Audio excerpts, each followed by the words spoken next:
सुमनसवन्दित सुन्दरि माधवि चन्द्र सहोदरि हेममयि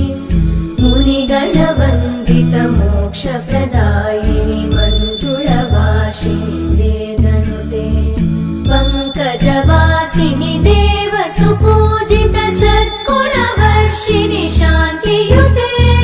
जय जय हे मधुसूदन कामिनि आदिलक्ष्मि जय पालय माम्